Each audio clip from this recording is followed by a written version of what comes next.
সংবাদপত্রের পাতায় কিংবা টেলিভিশনের পর্দায় প্রতিদিন আমরা যাদের দেখি তাদের নিয়ে কৌতূহলের শেষ নেই, যদি তারা আরও রাজনীতিবিদ হন।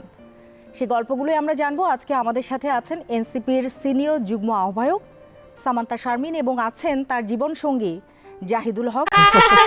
কারো পাশে থাকা ভালো করতে পারে মন। প্রিমিয়াম হেজেলনাট ফ্লেভারে পোলার কার্নিভাল হেজেলনাট আইসক্রিম। পোলার, মন ভালো থাক। যিনি জগন্নাথ বিশ্ববিদ্যালয়ের চারুকলার শিক্ষক এবং পুরোটা সময় জুড়ে আপনাদের সঙ্গে থাকবো আমি সুমনা সিমি। ঈদ মোবারক, কেমন আছেন আপনারা? ঈদ মোবারক, আমি ভালো আছি, আপনি কেমন আছেন? আলহামদুলিল্লাহ, আমি খুব ভালো আছি। আপনাদের দুজনকে একসাথে পেয়ে তো খুবই ভালো আছি। ঈদ মোবারক আপনাকে। সামান্তা, যেটি জানতে চাই যে রাজপথ কাঁপানো সামান্তা যখন বাসায়, পরিবারে কেমন? সংসারে মনে হয় খুব বেশি পারফরমেন্স ভালো হচ্ছে না, আমার কাছে মনে হয় না যে এটা অ্যাডিকুয়েট হয়। সময় দেওয়ার চেষ্টা করি, মিস করি, কিন্তু দেখা গেছে যে সংসার তো আসলে একটা পুরো ম্যানেজমেন্ট এবং একটা আয়োজন, এবং এটা আমি খুব সিরিয়াসলি নেওয়ার চেষ্টা করি। বাট দেখা যায় যে ওই সময় এবং ওই ম্যানেজমেন্ট, এটার জন্য যেই মনস্তত্ত্ব এবং যেই ফোকাস লাগে ওইটা তো দিয়ে উঠতে পারি না। সেটা নিশ্চয় বলতে পারবে ভাইয়া। এটা ঠিক যে আসলে ও রাজনীতিতে এঙ্গেজ হয়ে যাওয়ার পরে ফ্যামিলিতে কোয়ালিটি টাইম দিতে পারতেছে না এবং পাচ্ছেও না। সে দিতে পারতেছে না, এটা বড় ব্যাপার না, ব্যাপার হচ্ছে যে সে নিজেও পাচ্ছে না। মাইনে নিছি দুজনই যে আসলে যেহেতু ও আসলে সিরিয়াসলি পলিটিক্সটাই এঙ্গেজ, ওর পক্ষে আসলে ফ্যামিলিতে মানে ব্যাপারটা হচ্ছে ফ্যামিলি টাইম ও নিজেও খুব পছন্দ করে। এটা হচ্ছে ওর জন্য আমার মনে হয় যে একটা দুঃখজনক ব্যাপার। আর আমিও তো মানে এইটা ফিল করি যে আমরা আগে বিশেষ করে আমাদের ইউনিভার্সিটি লাইফে আমরা আসলে সবসময় একসাথে থাকতাম সারাদিন, পড়াশোনা বা হচ্ছে কোথাও খাইতে যাওয়া বা ঘুরতে যাওয়া, পুরোটা সময় একসাথে থাকতাম। আচ্ছা, প্রথম পরিচয়টা কবে? প্রথম পরিচয় আমি যখন আমরা দুজনই ঢাকা বিশ্ববিদ্যালয়ের চারুকলা অনুষদের ভাস্কর্য বিভাগের স্টুডেন্ট, 11বার সেশনে আমরা ভর্তি হই। এবং পরিচয় তারও আগে, কারণ হচ্ছে এই 11 সালের দিকেই চারুকলার ভর্তি পরীক্ষার জন্য একটা ভর্তি সহায়ক কর্মশালা করায় চারুকলার সিনিয়র স্টুডেন্টরা। ওখানে আমরা দুজনই কর্মশালা করতাম। কর্মশালা থেকে ওর সাথে আমার পরিচয়, কিন্তু ওই পরিচয়টা আসলে ওই বিশেষ পরিচয় ছিল না তখন আর কি, কিন্তু একসাথে সহপাঠী পড়াশোনা করতেছি এরকম আর কি। সেই কর্মশালায় তাহলে আপনাদের দুজনের পরিচয়? হ্যাঁ, দুজনের না, শুধু আমার সাথে আরও অনেকের পরিচয় ছিল, শুধু দুজন না, এমন না আমি আর সামান্তাই শুধু ওই কর্মশালায় ছিলাম। ওখানে প্রায় 300 অনেকেই ছিল। একটু ভালোবাসা ভালো করতে পারে মন। চিজি আইসক্রিমের সাথে ভেলভেটি কেকের মিশ্রণে পোলার রেড ভেলভেট আইসক্রিম। পোলার, মন ভালো থাক। অনেকের মধ্যে তো নিশ্চয়ই সামান্তা আপাকে আপনার ডিফারেন্ট লেগেছে। তখন লাগে নাই, তখন সেইটাই জানতে চাচ্ছি, কখন লেগেছে? সেটা হচ্ছে আমি ভাবি নাই যে ও স্কাল্পচার নিবে, কারণ সচরাচর মেয়েরা স্কাল্পচারটা নিতে চায় না। তখন আমি দেখতাম যে আমাদের এই ডাবি চারুকলা বা বিশেষ করে স্কাল্পচার ডিপার্টমেন্টে মেয়েদের ইয়েটা কম, মানে উপস্থিতি বা হচ্ছে এই সাবজেক্টটা চয়েস করার ব্যাপারে তাদের একটা ইয়ে ছিল আর কি নিজেদের কাছ থেকে, যে নিতে চাইতো না, যেহেতু একটা এটার শ্রমসাধ্য একটা ডিপার্টমেন্ট, ওখানে প্রচুর ফিজিক্যাল লেবারের ব্যাপার থাকে। তো ও নিছিল, এবং ব্যাপার হয়েছে যে আমাদের ব্যাচে একমাত্র মেয়ে ছিল। আর সেটি কারণ কি অন্যতম যে আপনার ভালো লেগেছিল? না, সেটা কারণ না, কারণ হচ্ছে ওই তখন এর আগেই 2010 সাল থেকেই ও হচ্ছে মানে ছাত্র রাজনীতি করতো। আমি ঠিক ছাত্র রাজনীতি করতাম না তখন ওরকমভাবে। তখন থেকে ওকে আমি দেখলাম যে ও আসলে একটু বোল্ড, একটু মানে অ্যাক্টিভ থাকার চেষ্টা করে, একটু সাহসী মনে হয়েছে যে একটা সাহসী মেয়ের সাথে মানে এগুলোর জন্য ওরা আমার ভালো লাগছিল মনে হয়। আমি ঠিক জানি না এগুলো আসলে ঠিক সচেতনভাবে যে হয় আমি ঠিক জানি না, নানা কারণে ভালো লাগতে পারে, কিন্তু মনে হয় এই জিনিসগুলো ইয়ে করছিল আর কি, যে ভালো লাগার পেছনে কাজ করছিল। আপনার ক্ষেত্রে কি হয়েছে? না, আমার তো স্মৃতি আছে, ও মনে হয় মানে মনে করতে পারতেছে না। আমাদের তো স্মৃতি আছে যে আমরা একসাথে বইমেলায় ঘুরতাম। আচ্ছা, তো ওইটার সাথে আপনি প্রিভিয়াস কোশ্চেনটাও মিলে, যে এখন যে টাইম পাচ্ছি না, আমাদের এইবার একসাথে বইমেলায় যাওয়া হয় নাই। আচ্ছা আচ্ছা। তো এবং আমাদের প্রেমটা একদিনও একসাথে বইমেলায় যেতে পারিনি। সো কিন্তু আমাদের এর আগে অনেকবারই যাওয়া হয়েছে নাকি? আমাদের প্রত্যেক বছর একাধিকবার বইমেলায় একসাথেই যাওয়া হয়, এবং এটা হচ্ছে একটা মানে এটা আমরা সারা বছরের একটা রিডিং লিস্ট এবং কি প্রকল্প মানে কি আসতেছে এটার একটা আপডেটেড থাকার চেষ্টা, কিন্তু এইবার যাওয়া হয় নাই। এবং আমাদের প্রেমও ধরেন মানে ওই যে ইনিশিয়াল যে ওইটা শুরু হয়েছিল আর কি বইমেলা কেন্দ্রিক, একসাথে বই কিনতেছি, ঘুরতেছি, রাজনীতি নিয়ে আলাপ করতেছি, আমি রাজনীতি করতেছি, ও সাংগঠনিক পলিটিক্সে ঢুকে নাই, কিন্তু আবহে আছে। কিন্তু সব মিলে এই যে আলাপ, এই আলাপের মধ্য দিয়ে আর কি গড়ে উঠছে। আর ভাইয়া যেমনটি বললেন যে অনেকগুলি বিষয়ে কাজ করেছে আপনাকে ভালো লাগার ক্ষেত্রে, ভাইয়ার কোন বিষয়টা সবচেয়ে ভালো লেগেছিল? ও প্রচুর অ্যারোগ্যান্ট, এটা ভালো লাগছিল। এটা ভালো লেগেছে। আচ্ছা, ভাইয়া বললো খুবই বোল্ড, সেই জিনিসটা খুব ভালো লেগেছে। আপনি বলছেন অ্যারোগেন্ট ভালো লেগেছে, মিল আছে। আচ্ছা, ওইটা দুষ্টামি করে বলছি, কিন্তু আসলে যেটা যে ও আসলে মানে কিছু প্রিন্সিপাল থাকে না মানুষের, যে ওরও একটা লাইফের জার্নি আছে, পরিবর্তন আছে, আমারও আছে। ওরটা আমারটার গল্পটা ডিফারেন্ট শুনবেন আপনি, কিন্তু আমি সবসময় দেখছি যে প্রিভিয়াসলিও মানে ওর যে লাইফের পরিবর্তন ওইটার আগেও কিছু কিছু প্রিন্সিপাল জায়গায় ও খুব ওই প্রিন্সিপালের জায়গায় আপোষ করা বা কোনোভাবে ওটা কম্প্রোমাইজ করা, এটা যার জন্যই হোক, এবং আমার জন্যও না সেটা। যেমন ধরেন অনেক সময় হয় না যে প্রেমিকার জন্য অনেক কিছু ছেড়ে দেওয়া, অমুক তমুক, never, he didn't do that. এবং এইটা আমার কাছে মনে হয়েছে যে তার মানে এইটা কোনটা ডিফাইন করে, যে হইতে পারে আমি ভুল, কিন্তু যদি আমি দেখি যে ক্যারেক্টারের কনসিস্টেন্সি আছে, সে সব জায়গায় ক্যারেক্টারের কনসিস্টেন্সি, ধারাবাহিকতা রক্ষা করবে। এইটা হচ্ছে আমার কাছে মনে হয়েছে যে সে সময়। আর আরেকটা জিনিস হচ্ছে আমার পলিটিক্সে জয়েন করা, এগুলোর ব্যাপারে তাকে কখনোই মনোকষ্টে ভুগতে দেখি না, বরঞ্চ উৎসাহ দিছে। আপনাদের সম্পর্কের পরেই তো আপনি পলিটিক্সে গিয়েছেন, মানে আমি তখন অলরেডি পলিটিক্সটা শুরু কবে থেকে, মানে রাজনীতিতে আমি আসাটা কিভাবে? 2010 সালে বাংলা সমাজতান্ত্রিক ছাত্র ফ্রন্টে আমি জয়েন হয়ে সাংগঠনিক পলিটিক্স করা শুরু করি। সেটা আমি 1 বছর করেছি, তারপরে সেটা আমি ছেড়ে দেই। ওই সময়ই আমার ওর সাথে পরিচয়, 2010 সালে আমাদের পরিচয় হয়েছিল। 11 সালে গিয়ে আমরা 11 সালের শেষের দিকে বলেন যে এক ধরনের বোঝাপড়া হয়েছে যে না, একসাথে চলা যায়।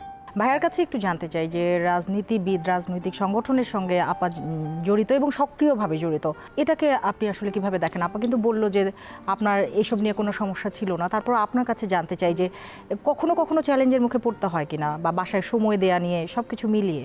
সময়টা বড় ইস্যু না, সময়টা হচ্ছে আমরা সেটেল করে নিছি। আমারও তো রিসার্চের কাজ থাকলে আমি ফ্যামিলিতে সময় দিতে পারি না একদমই, ওইটা তো মাইনা নেয়। তাহলে ও যদি ওর কাজ যেটা ও সিরিয়াসলি করে এটার জন্য বাসায় সময় দিতে না পারে, এটা ন্যায্যতা আছে। মানে ব্যাপারটা এরকম না যে সে পরিবারের ব্যাপারে তার অবহেলার কারণে সে সময় দিচ্ছে না, বরং অন্য আরেকটা কাজে সিরিয়াসলি এঙ্গেজমেন্টের কারণে দিতে পারতেছে না, ওইটা বড় সমস্যা হয় না। তো ওর পলিটিক্সের একটু চাপ হয় মাঝে মধ্যে, যেমন সাংগঠনিক পলিটিক্স করা আসলে অনেকগুলো জিনিস ডিল করতে হয়। এটা আমি হচ্ছে ওর অ্যাক্টিভিটিস দেখে বুঝছি আর কি, যে অনেকগুলো জিনিস ডিল করতে হয়। কিছু কিছু সময় ও একটু টেন্স থাকে, বা হচ্ছে ধরেন ওর কোনো একটা সোশ্যাল মিডিয়া, যেহেতু পলিটিক্স করে প্রায় টিভি টক শোতে যায়, বা সোশ্যাল মিডিয়াতে কখনো কখনো কোনো একটা ইস্যু নিয়ে হয়তো নানা ধরনের আলাপ আলোচনা হইতে থাকে, বা হচ্ছে বিভিন্ন ধরনের মানুষের আলোচনা সমালোচনা হয়, বা সংগঠনের মধ্যে কোনো একটা অভ্যন্তরীণ বিষয় নিয়ে সে হচ্ছে টেন্স থাকে। তো এইটার আসলে আমি ভিকটিম হই একদম। আমি এটার সাথে এঙ্গেজ না, কিন্তু এটার একটা প্রভাব আমার উপর পড়ে। যেমন ও খুবই স্ট্রেসে আছে, তো ওর সাথে হয়তো কথা বলার ক্ষেত্রে তখন আমার বেশি সাবধানী হইতে হয়, ফ্লুয়েন্সিটা থাকে না আর কি স্বাভাবিক। 18 কোটা আন্দোলনের আগ পর্যন্ত দাবিতে পলিটিক্সের সবচেয়ে ভাইব্রেন্ট মনে হয় ক্যারেক্টার ওই, আমার কাছে মনে হয় যে সবসময় যত মুভমেন্ট হয়েছে ও আসলে এগুলোতে খুব প্রমিনেন্ট ছিল, এবং এত পরিমাণ অ্যাক্টিভ ছিল যে কখনো কখনো ওই সময়টাই আমার মনে হয়েছে যে ও আমাকে হচ্ছে অবহেলা করতেছে, এটা মনে হয়েছে। কারণ ওইটা আসলে আমি মনে করি ওই সময় আমার বয়সের কারণে এটা আমার মনে হয়েছিল। আমার বয়স আমি এখন একটা ইউনিভার্সিটি অ্যাসিস্ট্যান্ট প্রফেসর, আমার যথেষ্ট বয়স হয়ে গেছে, কিন্তু ওই সময় আমার ওই উঠতি তরুণ বয়স ছিল, তো তখন আমার কাছে মনে হয়েছিল যে ওর সঙ্গটা আমার বেশি দরকার। সেক্ষেত্রে একসাথে কোয়ালিটি টাইম কিভাবে আপনারা স্পেন্ড করেন? কোয়ালিটি টাইম একসাথে স্পেন্ড করতে হয় ব্যাপারটা এরকম না। ব্যাপারটা হয়েছে যে দুজন মানুষ পরস্পরকে পছন্দ করে এমন দুজন লোক যদি দুইটা কোয়ালিটি ওয়ার্ক করে, এবং এটার যদি আসলে সোসাইটিতে বা হচ্ছে দেশের জন্য বা কন্ট্রিবিউশন থাকে, পৃথিবীর জন্য যদি এটার কোনো জরুরত থাকে, তাহলে এটাই কোয়ালিটি টাইম আর কি। দুজনে কি আলাদা করে সময় কাটানো হয়? যেমন বললেন এবার ব্যস্ততার কারণে বইমেলায় যাওয়া হয়নি, ব্যস্ততা এত বেশি বেড়ে গেছে, সেক্ষেত্রে কি করেন? আমাদের মি টাইমটাই হয়েছে এরকম, আমরা জানি না, হয়তো এরকমই যে ও পলিটিক্স করে এটাই ওর মি টাইম। এটা থেকে বাইরে হয়ে সেরা আমার সাথে বসা বা ফ্যামিলিতে কাজ করা, এটা মি টাইম বা নিজেকে সময় দেওয়া। আসলে যে কাজটা মানুষ নিজে ওন করে, এই কাজটা করাই নিজের সময় দেওয়া। যেমন আমি ধরেন চারুকলায় স্কাল্পচার পড়াই, আমি যখন হচ্ছে স্কাল্পটিং করি, আমি এখানে আজকে যে প্রোগ্রামে আসছে এটা আমার কাছে অনেক বেশি মি টাইম মনে হচ্ছে না, কিন্তু আমি যদি ধরেন স্টুডিওতে থাকতাম, আমার একটা আর্ট স্টুডিও আছে, ওইখানে আমি হয়তো সারাদিন কাজ করি, ওইটা আমার কাছে মি টাইমই মনে হয়। আর মানুষ তো অবসর পায় হচ্ছে একটা কাজের মধ্যে থেকে আরেকটা কাজের মধ্যে গিয়ে, অবসর তো একটা ক্রিয়া, ওটা একটা কাজ। আর আমরা ব্যাপারগুলোকে অনেকভাবে দেখি, তা ধরেন আমাদের কাছে মনে হয়েছে মেবি এটা আসলে মানে রোমান্টিক লাভের আইডিয়া আমাদের মধ্যে নাই। মানে আমরা মনে করি না যে সম্পর্কের জন্য রোমান্টিকতা খুব জরুরি বিষয়, এবং এটা তার মানে আপনারা রোমান্টিক না, সিরিয়াস বেশি? না, সিরিয়াস না, আমরা আসলে খুব ফানি। এটা আমরা এখানে এক্সপ্রেস করতে পারবো না, কারণ টিভি মিডিয়ায় আসলে প্রিটেন্ড করতে হয়, আমরা এখানে এক্সপ্রেস করতে পারবো না সেটা। আমরা খুবই ফানি, এবং হচ্ছে যেটা হয়েছে যে আমরা এমনি আমাদের মধ্যে একটা সমঝোতা আছে, আমাদের নিজেদের মধ্যে একটা সমঝোতা লাগছে, নাহলে তো এরকমভাবে থাকা যায় না। সামান্তা, যেটি জানতে চাই যে চারুকলা থেকে রাজনীতি, অথবা যদি বলি চারুকলায় পড়া এবং রাজনীতি করা, দুটোকে কিভাবে ব্যাখ্যা করবেন? আসলে মানে চারুকলা থেকে ইউজুয়ালি ন্যাশনাল পলিটিক্সে আপনি প্রেজেন্স দেখবেন না, এটা ইউজুয়ালি হয় না। আমার কাছে মনে হয় এটার একটা কারণ হচ্ছে শিল্পীদের রাজনীতি কেমন হতে পারে বা রাজনীতি আসলে কেমন, এই বিষয়টা যে এটার যে অ্যাবস্ট্রাকশন, এটার যে প্রয়োজনীয়তা, এবং শিল্পীদের যে আমাদের সোসাইটিতে যে মর্যাদা, শিল্পীরা নিজেরা নিজেদেরকে যে মর্যাদায় ভূষিত করেন, এই বিষয়গুলো বাংলাদেশে কখনো একটা মানে আনরিজলভড একটা কোশ্চেন হয়ে রয়ে গেছে। তো এই কারণে কিন্তু আসলে শিল্পীরাও তারা মনে করেন যে তার শিল্পের জন্য রাজনীতিক হয়ে ওঠা বা রাজনীতিবিদ হয়ে ওঠা এটা সমস্যাজনক, এটা বায়াসনেস তৈরি করে, এটা তারা মনে করেন। হয়তো তাই, এটা কিছু কিছু ক্ষেত্রে হয়তো তাই, কিন্তু আমার কাছে মনে হয় যে ধরেন আমাকে একজন পরামর্শ দিয়েছিলেন যে তুমি রাজনীতিবিদ হয়ে গেছো, এখন আর শিল্পী যে তুমি এতটা মাথায় রেখো না। তা আমি কিন্তু এটা ধরেন আমি এটা পরামর্শ আকারে শুনেছি, বোঝার চেষ্টা করেছি যে আমি কিভাবে আমার যে শিল্পী সত্তা সেটাকেও আমি রাজনীতির মধ্যে ব্যাখ্যা করতে পারবো, আমি ইমপ্লিমেন্ট করতে পারি। আমি তো আপনাকে একটা ঘটনা বলি, আমি চারুকলায় ভর্তি হয়েছি, তারপরে ধরেন 1 বছর পর আমি যখন সেকেন্ড ইয়ারে পড়ি, তখন আমরা একটা ক্লাস করতাম কার্ল মার্কসের ডাস ক্যাপিটাল, সেইটা আমরা পড়তাম, মানে পাঠচক্র আকারে আমাদের একজন বড় ভাই ছিলেন, উনি পড়াতেন, আমরা পড়তাম।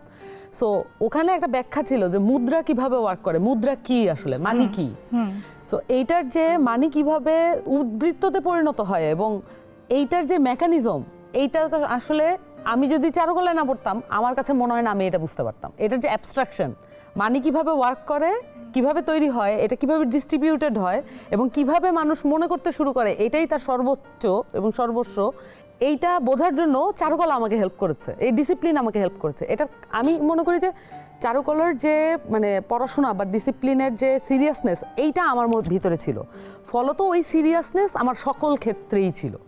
সো আমি যখন একটা বিষয়কে সঠিকভাবে অনুধাবন করার চেষ্টায় রত, ওই চর্চায় রত, এই চেষ্টার মানে ফল আমি আমার লাইফের সকল ডিসিপ্লিনেই পেয়েছি। আমি এটাকে আলাদাভাবে দেখি না, আর আমি মনে করি যে আমি আমার শিল্পী সত্তাকে এখন যতটুকু প্র্যাকটিস করতে পারছি, আমি সামনে আরও বেশি প্র্যাকটিস করবো এবং আমি এটাকে ওন করে করব। আমি মনে করি বাংলাদেশের এই মুহূর্তের যে রাজনৈতিক পরিস্থিতি, এখানে শিল্পীদের রাজনীতিবিদ হয়ে ওঠা এবং রাজনীতিবিদদের শিল্প সত্তাকে জাগ্রত করা উভয়ই খুবই প্রয়োজন। ভাই, একটু জানতে চাই যে বাসায় যখন আপনারা থাকেন রাগ কে বেশি করে? আমরা ব্যক্তিগত কারণে খুব একটা পরস্পরের প্রতি রাগ করি না, বিশেষ করে হচ্ছে গত 2-2.5 বছরে এটা আমাদের প্রায় হয়ই নাই বলতে গেলে। কিন্তু হয়তো কোনো একটা মানে কোনো বিষয় আমাদের যখন হচ্ছে আমাদের পারিবারিক এবং ব্যক্তিগত বিষয়ের বাইরের কোনো বিষয়, ধরেন পলিটিক্যাল একটা হইতে পারে কোনো একটা, যেমন ওর একটা টক শোতেও একটা স্টেটমেন্ট দিচ্ছে, আমার কাছে মনে হচ্ছে যে স্টেটমেন্টটা ঠিক যথাযথ হয় নাই, আর একটু ম্যাচিউর হইতে পারতো, বা হচ্ছে ওর যে বিশ্লেষণ করতেছে বিশ্লেষণটা আর একটু অ্যাপ্রোপ্রিয়েট হইতে পারতো। তো এইসব ব্যাপারে হয়তো ওর সাথে আমার হার্ড টক হয় আর কি বাসায়। ওটা টক শোতে ধরেন ওইটা রেকর্ড করলে আরও ভালো মনে করেন ইয়ে হইতো, যে ওইটা হয়তো হয় যে ওকে আমি ক্রিটিসাইজ করতেছি। ব্যাপারটা হচ্ছে আমি সাংগঠনিক পলিটিক্স করিনি, কিন্তু আমার কিছু পলিটিক্যাল স্টাডি আছে, তো মানে মতামত দেন, যেটা খুবই জরুরি। ক্রিটিসাইজও করি আমি পলিটিক্যালি, ওর কোনো ভুল ইয়ে হইলে আমি বাসায় ওকে ক্রিটিসাইজ করি। ওই সময় হয়তো রান্না না করলে এত ক্রিটিসাইজ করে না, রান্না না করলে করি না, বা বাসার কাজ না করলে এগুলো নিয়ে করি না। কিন্তু পলিটিক্সের মধ্যে ও যদি একটা ভুল স্টেটমেন্ট দেয় বা এমন স্টেটমেন্ট দেয় যেটা হচ্ছে হার্শ বা হচ্ছে অপোনেন্টকে পার্সোনালি টার্গেট। ঈদের দিনটা কিভাবে কাটে? শেষ করবা? না, সমস্যা নেই, বলো।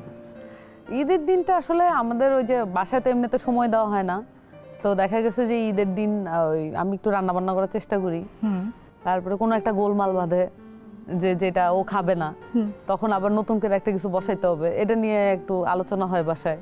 তো বাসায় আর কি আমার ভাগ্নি আছে, ওর মেজো বোনের মেয়ে ও আছে, আমার ননদরা আছে, ওদের সাথে একটু সময় কাটাইতে পারলে ভালো লাগে আর কি। আমার ধারণা যে ও ঈদের দিন কিভাবে কাজ করবে এটার একটা কারণ খুঁজতে থাকে আর কি, মানে ও ফ্রি বসে থাকা এটা ওর ধাঁচে নাই। সেক্ষেত্রে কি বাসার কাজ করে কখনো? ভাইয়া কি কখনো রান্না করে? জাহিদদের কাছ থেকে আমি রান্না শিখছি, আমি যখন আমার মায়ের বাড়ি থেকে ওর সাথে একসাথে আমরা থাকতে শুরু করলাম বিয়ের পরে পরে ওর কাছ থেকে আমি রান্না কীভাবে করতে হয় এটা ওর কাছ থেকে শিখছি। এই কারণে দেখা গেছে যে আমি ভোলার মেয়ে, বরিশালে, আমার আম্মা বরিশালের, কিন্তু আমার রান্না বান্না কিছুটা খাইতে মনে হবে যেন ব্রাহ্মণবাড়িয়া নবীনগরের বা নরসিংদীর এই ধরনের ধাঁচ পাবেন। শুটকি আমি অনেক বেশি পছন্দ করি, কিন্তু আমাদের এলাকায় আমি যেখানে মানে আমাদের বাড়ি যেখানে সেখানে চিংড়ি শুটকি বাদে কিছু খায় না। ওদের এলাকায় হরেক রকমের শুটকি, চাপা শুটকি বেশি, শীতল শুটকি বেশি। তো আমার রান্নায় আমি ওগুলো বেশি ব্যবহার করি। তো ধাঁচটা হয়ে গেছে ওই রকম ওর কাছ থেকে শেখার কারণে। ও টক খুব ভালো রান্না করে, কিন্তু ভাইয়ার রান্না করতে পছন্দ চায় কি না। রান্নায়? পছন্দের খাবার যদি জানতে চাই। আমার পছন্দের খাবার ওরকম নাই। আমার একটু ওই যে ইরিটেবল বাউল সিনড্রোম বা আইবিএস এর প্রবলেম থাকার কারণে আমি অনেক খাবার খাইতে পারি না। মানে আমার অনেক পছন্দের খাবারই আমি খাইতে পারি না, খাইলে তো আইবিএস ট্রিগার করে। আর কখনো কখনো করে না, কিন্তু মাঝে মাঝে হয়তো করে। তো আমার আসলে ওরকমভাবে পছন্দের কোনো খাবার আছে আমার ঠিক মনে হয় না। তো আমার হচ্ছে এমনি দেখতে ভালো লাগে হচ্ছে ডালিম, মানে ডালিম। না, আপনার হাতের রান্না কোনটা সবচেয়ে মজা? আমি যা রান্না করি সেটাই খাই। আসলে খাবারের ব্যাপারটা কোনটা মজা হয় ভাইয়া?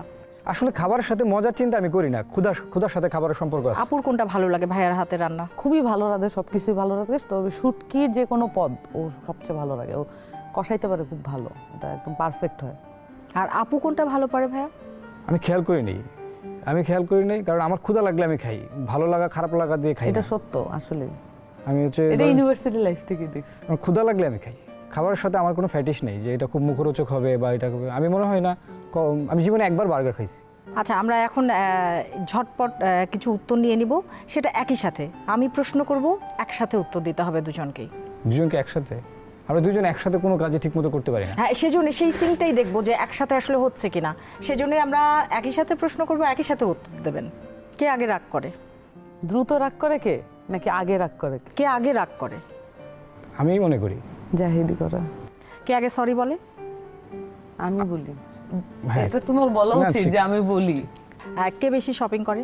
খুব বেশি কেউই না, তবে কম্পারেটিভলি আমি, কারণ বাসা সবই হ্যাঁ, আমারই কিনতে হয়। কম্পারেটিভলিও, কিন্তু আমাদের কম্পারেটিভলিও যে শপিং করি এটাও অত্যাধিক কম। কে বেশি সেলফি তোলে? কেউই না। কেউই না, আমরা কেউই তুলি না। কে বেশি রোমান্টিক? কেউই না। জাহিদ। আমি না, ডেফিনেটলি আমার, তাই না? না, যা হোক, ওর একটা মনে হয়েছে, এটা ওর মনে হয়েছে। হ্যাঁ, সেটাই তো। গ্রেট। আমার আচরণ যদি ওর কাছে রোমান্টিক লাগে তাহলে তো খুবই ভালো। আচ্ছা, এখন যদি বলি যে এক কথায় জীবন সঙ্গীকে প্রকাশ করতে হবে, প্রথমে ভাইয়ারটা জানতে চাইবো যে এক কথায়, এক বাক্যে, একটা ওয়ার্ডেও বলতে পারেন যে আপুকে কিভাবে আপনি ব্যাখ্যা করেন? Beauty with wisdom. আপুর ক্ষেত্রে আপুকে যদি বলি যে ভাইয়াকে এক বাক্যে বা এক শব্দে যদি প্রকাশ করতে হয়, কি বলবেন? সেফটি, সবচেয়ে নিরাপদ।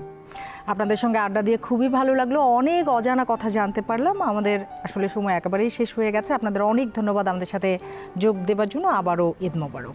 আপনাকে ধন্যবাদ। ঈদ মোবারক। রাজনীতিবিদদেরও একটা জীবন থাকে, থাকে হাসি, কান্না, আর একটা পরিবার থাকে। সে গল্পগুলোই তুলে আনবার চেষ্টা করেছি। আশা করছি আপনাদের ভালো লেগেছে। আবারও ঈদ মোবারক।